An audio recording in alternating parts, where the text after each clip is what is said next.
Our money problems are often caused by our own actions. This happens when we can't control our emotions or when we compare ourselves to others too much. Sometimes, we want to live like other people, but when our desires are bigger than what we can earn, we end up in debt. Debt makes us feel poor because it drains our energy and spirit. But we can change that. Want to know how? Watch this video until the end, and you'll learn new things to help you hold your head high. To be successful, we need to get better at doing things and thinking smart. People who only do what they are told don't usually get noticed.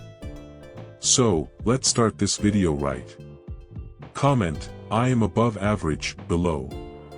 When I see this comment, I'll know you want to change your life, and I'll give it a heart. Now, let's keep going. We often make our own money problems by not controlling our emotions or by comparing ourselves to others. I've been in that situation too. Sometimes we try to live like others and make mistakes, like renting a house we can't afford or buying a car that's too expensive. I'm not judging anyone because I've done it too. Buying things we can't afford can make us unhappy and regretful. I learned my lesson after going through money problems a few years ago. Now, I think carefully before buying anything expensive. This doesn't mean I never use payment plans or take advantage of sales, but I make sure I can afford it first. It's more important to handle money wisely than to impress others. True financial success comes from our abilities, not from having a lot of debt. Debt can weigh us down and make us feel stuck. It's like trying to walk with a heavy backpack. The less debt we have, the lighter and freer we feel. Our abilities determine how successful we can be. When we want more than we can afford, we get into debt, which makes us feel poor by draining our energy. We need to make sure our ability to earn money is bigger than our desires. Wanting fewer things makes it easier to prosper. It's about making smart choices and focusing on what's really important. I used to be poor, but now I'm better off. If there's one reason for this, it's my mindset. God has always blessed me, but blessings alone don't guarantee money. Money comes from our work, and our mindset affects how well we do that work. To be successful with money, we need to change how we think. Ignorance leads to poverty. Staying ignorant means staying poor. Changing how we think about money isn't easy. Many of us grew up thinking money is bad. Money isn't bad, but it can lead to bad behavior like pride. Remember the story of the prodigal son? He wasted his inheritance because of pride and ended up poor. But he humbled himself and started over. Your mindset decides your financial outcome. A good mindset shapes our strategies and influences our money. We need a mindset of prosperity and wealth. We also need to keep our hearts safe from materialism. People who get easily impressed by material things aren't ready to truly prosper. Learning to work smart and sell well is important. Even in the Bible story of the widow and Elisha, we see that success requires effort. The widow had to gather vessels and fill them with oil to pay off her debts. She didn't just sit and wait for a miracle, she took action. God blesses and prospers our work. Money alone won't bring happiness or spiritual peace. The parable of the talents in Matthew 25 shows us that using our abilities wisely leads to growth and abundance. Those who don't use their talents lose even what little they have. To prosper, we must increase our capacity and use our abilities. Wanting more than we can afford or not improving our skills limits our growth. Spend time learning about finances, read books, watch lectures, and listen to talks. Gather information and seek knowledge to increase your capacity. There are many resources available, and learning more can help you make better decisions. Prospering means doing more than what is expected and delivering more than promised. It requires an active mind, thinking, and action. The more you think, produce, and innovate, the more opportunities you'll get. If you're not happy with your financial situation, the first step is to refuse to accept it and start changing. Remember, your financial situation can change, but it starts with changing your mindset. By taking small steps every day, you can improve your financial health and build a better future.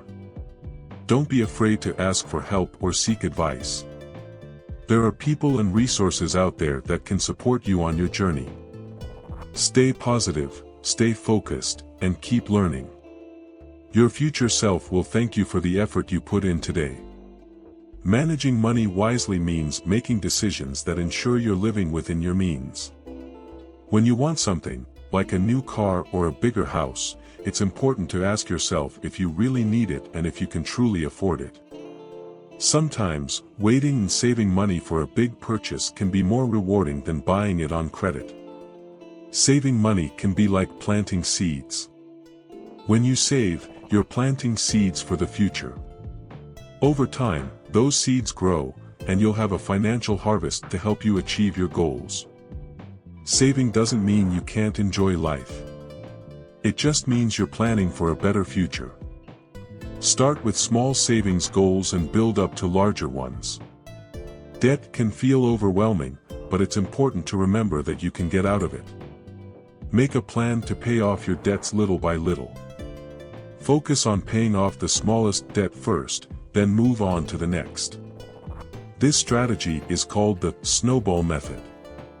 As you pay off each debt, you gain momentum and feel more in control of your finances. It's also crucial to understand the difference between wants and needs. Needs are things you must have to survive, like food, shelter, and clothing. Wants are things that are nice to have but aren't necessary. Learning to prioritize your needs over your wants can help you save money and avoid unnecessary debt. Budgeting is another key part of managing money. A budget helps you track your income and expenses so you can see where your money is going. It can help you identify areas where you can cut back and save more. Creating a budget doesn't have to be complicated. Start by listing all your income sources and all your monthly expenses. Then, see if your income covers your expenses. If not, look for ways to reduce spending or increase your income. One of the best ways to increase your income is to develop new skills. This could mean going back to school, taking online courses, or learning a new trade. The more skills you have, the more valuable you become in the job market. Investing in your education and skills is one of the best investments you can make. Another important aspect of managing money is setting financial goals. These goals give you something to work towards and help you stay focused. Your goals could be short-term, like saving for a vacation, or long-term, like buying a house. Write down your goals and create a plan to achieve them. Break down your goals into smaller, manageable steps and celebrate your progress along the way. It's also important to protect your money. This means having insurance to cover unexpected expenses and saving for emergencies. An emergency fund is money set aside for unexpected expenses, like car repairs or medical bills. Having an emergency fund can give you peace of mind and prevent you from going into debt when something unexpected happens. Building good credit is another important part of financial health. Your credit score is a number that shows how reliable you are at paying back money you've borrowed. A good credit score can help you get better interest rates on loans and credit cards. To build good credit, pay your bills on time, keep your credit card balances low, and only apply for credit when you need it. Living within your means also means making smart choices about how you spend your money. Look for ways to save money on everyday expenses, like using coupons, shopping sales, and buying used items. Small savings can add up over time and help you reach your financial goals faster. Giving back is another important part of financial health. When you give to others, whether it's your time, money, or resources, you create a sense of abundance and gratitude. Giving can also strengthen your community and help those in need. Look for ways to give back that align with your values and interests. It's also important to teach children about money. Helping kids understand the value of money and how to manage it wisely can set them up for a lifetime of financial success. Start by teaching them the basics of saving, spending, and giving. Encourage them to set their own financial goals and make a plan to achieve them. Being mindful of your money means being aware of how you're spending and saving. Take time to review your finances regularly and make adjustments as needed. Staying on top of your finances can help you avoid unnecessary debt and build a strong financial foundation. Finally, remember that money is a tool. It's not the end goal. Use money to support your goals and values, not as a measure of your worth. True wealth comes from living a life that aligns with your values and brings you joy. In conclusion, managing money wisely means being mindful of your spending, saving, and investing. It means making smart choices and planning for the future. It means developing new skills, setting financial goals, and protecting your money. And it means giving back and teaching others about financial health. By following these principles, you can build a strong financial. This is the first video on how to get out of debt and start prospering financially. I have more to share, so if you want a part 2, comment "Do part 2" below. I'll leave 2 videos on your screen about escaping poverty and achieving prosperity. Click and watch them now.